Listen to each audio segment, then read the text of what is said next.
3 days theophany. Theophany का मतलब होता है कि यीशु मसीह पुराने अहदनामा में, थियोफनी पुराने अहदनामा में यीशु मसीह कैसे उनका दीदार होता है। पैदाइश पहला बाब 12वीं और 13वीं आयत में लिखा है, तब जमीन ने घास और बूटियों को जो अपनी अपनी जिन्स के मुआफिक बीज रखें और फलदार दरख्तों को जिन जिन के बीज उनकी जिन्स के मुआफिक उनमें हैं उगाया। और खुदाम ने देखा कि अच्छा है, और शाम हुई और सुबह हुई, सो तीसरा दिन हुआ। तीसरे दिन ग्रोथ, तीसरे दिन चीजें पैदा होना, तीसरे दिन जमीन को मिट्टी को छोड़कर पौधे, दरख्त, घास, फलदार दरख्त ये हैं, ये तीसरे दिन। मेरे अजीजों, खुदा यीशु मसीह ने जब फरमाया था तो ये तीसरे दिन इनके लिए हुक्म जारी हुआ था। और शाम हुई और सुबह हुई और तीसरा दिन हुआ। पैदाइश 18 बाब 2 बाब में लिखा है, और उसने अपनी आंखें उठाकर नजर की और क्या देखता है कि 3 मर्द उसके सामने खड़े हैं, और उनको देखकर खैमा के दरवाजा से उनसे मिलने को दौड़ा और जमीन तक झुका। 3 मर्द। पैदाइश 22 उसकी 4 और 13वीं आयत में लिखा है, तीसरे दिन इब्राहिम ने निगाह की और उस जगह को दूर से देखा, और इब्राहिम ने निगाह की और अपने पीछे एक मेंढा देखा जिसके सींग जाड़ी में अटके थे। तब इब्राहिम ने उस मेंढे को पकड़ा और अपने बेटे के बदले सोख्तनी कुर्बानी के तौर पर चढ़ाया। कब? तीसरे दिन इब्राहिम ने निगाह की, लेकर बेटे को 2 जवानों को जा रहा है, लेकिन चलता जा रहा है। तीसरे दिन निगाह की है। और खुरूज 19 11वीं और 16 वर्ष में लिखा है, और तीसरे दिन तैयार रहें, क्योंकि खुदावंद तीसरे दिन सब लोगों को के देखते देखते कोहे सीना पर उतरेगा। जब तीसरा दिन आया तो सुबह होते ही बादल गरजने और बिजली चमकने लगी और पहाड़ पर काली घटा छा गई और करना की आवाज बहुत बुलंद हुई और सब लोग डेरों में कांप उठे। जब भी मेरे अजीजों पुराने अहदनामा में दी एंजल का लफ्ज आता है, वो यीशु मसीह की तरफ इशारा है। एंजल्स का लफ्ज आता है, जहां पर भी दी एंजल का लफ्ज है वो यीशु मसीह की तरफ इशारा है। इसे थियोफनी कहते हैं।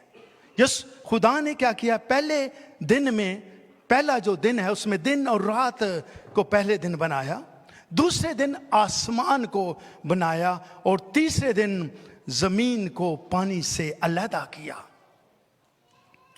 अब जमीन से पानी को अलहदा करना हमें वापस यीशु मसीह की तरफ ले जाता है।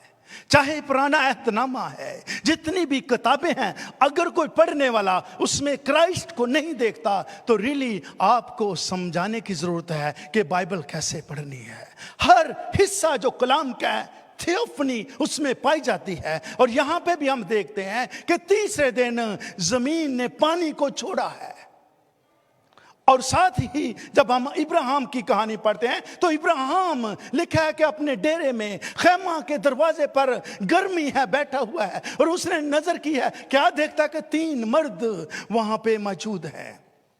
और इस शख्स ने जब देखा है कि 3 मर्द हैं और उससे रिक्वेस्ट की है कि आप चले न जाना, इब्राहिम पानी लेकर आता है, उनके पांव धोता है और कहता है इस दरख्त के नीचे आप आराम कीजिएगा। और मेरे जीजो, ये बुरा आदमी दौड़ कर जाता है, अपनी बीवी को कहता है फुलके बनाओ, दौड़ कर जाता है गल्ला की तरफ, जवान से कहता है बछड़ा तैयार करो, दौड़ कर जाता है मक्खन और दूध लेकर। और लिखा है जब ये 3 अशखास वहां पे खड़े हैं और उनको कहा है कि बैठिएगा, खाना तैयार किया है, मेरे जीजो वहां पर लिखा है कि उन्होंने उनको दुआ दी है। उन्होंने कहा आने वाले मौसम बहार में तेरे बेटा होगा। वाइफ बिलीव नहीं करती चूंकि बैरन है, चूंकि बांझ हो चुकी है। लेकिन मेरे अजीजों, खुदा का बंदा जो है इब्राहिम शुरू से खुदा पर यकीन रखता था, चाहे ये खुद 100 साल का होने वाला है,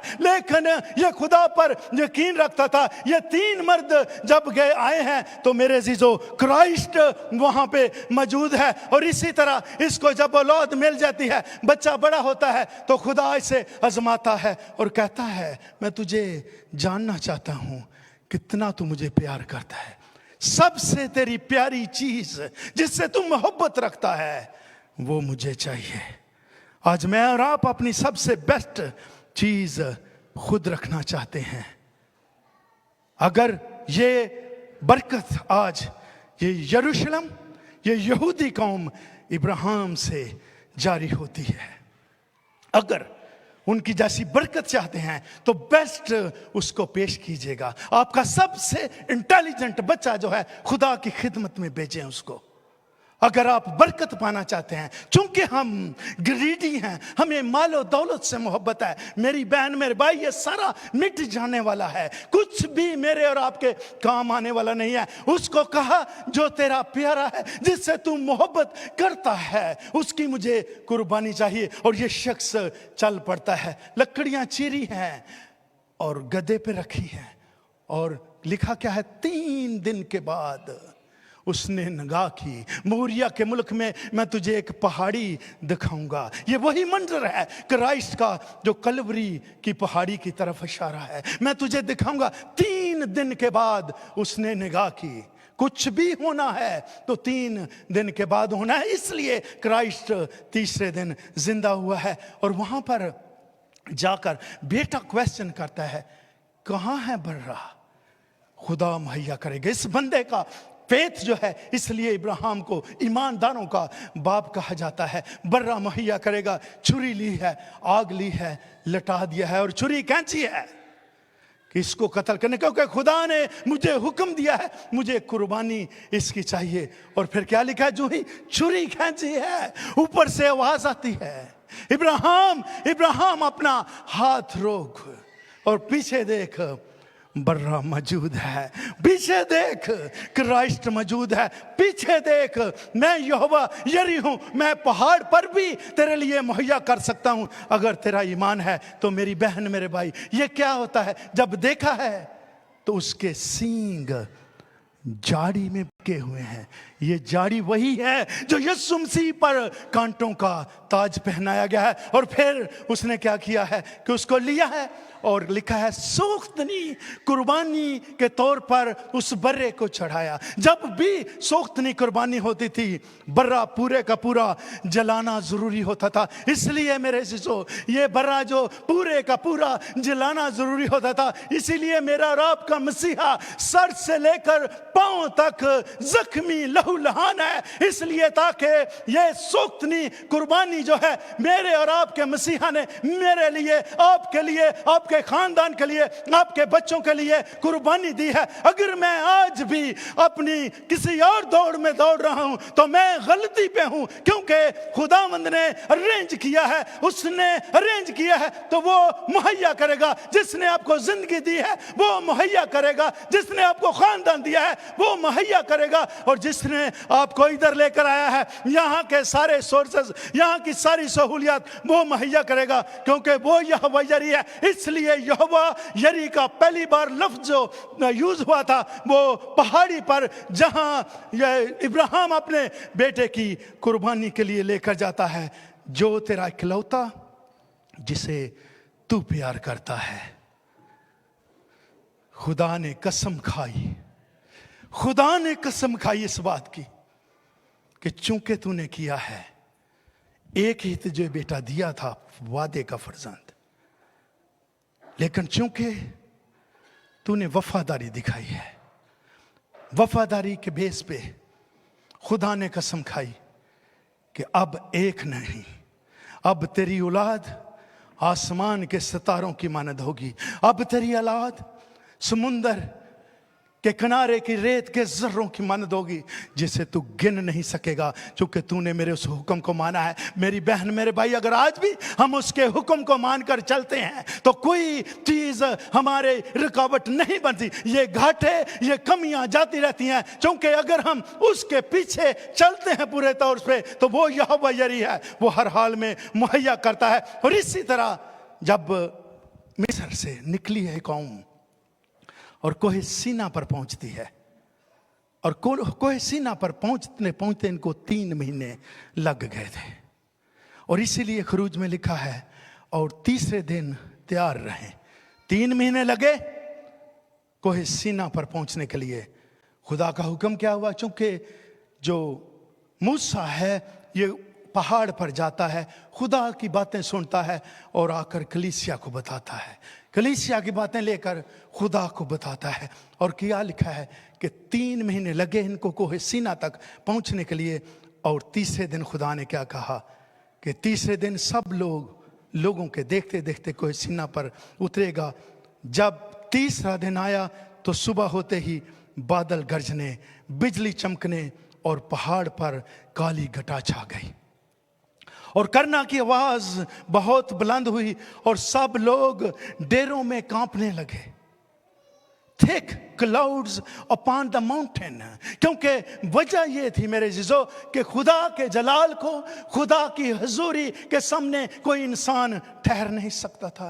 इसलिए जब ये तीसरा दिन हुआ है, तो जब मूसा पहाड़ पर गया है तो खुदा ने मूसा को क्या 3 दिन में हुक्म दिए थे। और हुक्म यही थे कि मेरे हजूर तू किसी गैर मबूद को ना मानना, मेरे हजूर तू कोई तराशी हुई मूर्त ना बनाना, खुदा का नाम बेफायदा ना लेना, सब्बत का दिन पाक मानना, माँ बाप की इज्जत करना, खून ना करना, जिना ना करना, चोरी ना करना, झूठी गवाही ना देना, तू अपने पड़ोसी की किसी चीज का लालच ना करना। मेरे जो ये सारी चीजें जो हैं ये एक बॉक्स में, जिसको अहद का संदूक कहते हैं, अहद के संदूक में वो मन जो आसमानी रोटी थी उसमें रखा गया था। अहद के संदूक में वो आसा जो अच्छा चरवाहा क्राइस्ट है आसे को रखा गया था। अहद के संदूक में वो तख्तियां, ये तख्तियां जिन पर हुक्म थे।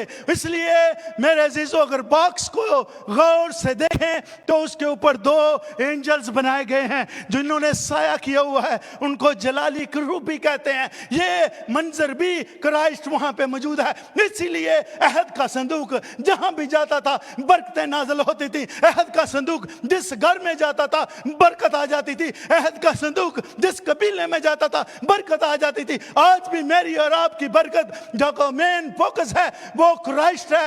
अगर क्राइस्ट को हम लेते हैं, जहां जहां हम जाएंगे, जो कुछ मर्जी करेंगे, हमारे साथ कोई दुनिया की ताकत लड़ नहीं सकती, हमारे खिलाफ नहीं हो सकती। क्योंकि अहद का संदूक जो क्राइस्ट है, जो मसीहा है, वो हमारे साथ है। अगर खुदा हमारे साथ है तो कौन हमारे खिलाफ हो सकता है? Praise God. अपने क्राइस्ट को अपने साथ लेकर चलिएगा। तीसरे दिन पानी से, मिट्टी से, जमीन से पानी को अलहदा किया था। इसीलिए ये ग्रोइंग है। कई बार लोग एतराज करते हैं कुछ चीज़ों पे कि ये देवी देवताओं की हैं, ये वो है। ये बच्चे जो एग्स हैं, ज़्यादा बच्चे आपको पता है मार्च अप्रैल में पैदा होते हैं। बच्चे जो एग्स के साथ होते हैं, ग्रोथ है, चीज़ें उगती हैं, दरख्त उगते हैं। उसकी रीज़न ये है, पीछे 3 दिन का बनाने वाला मौजूद है।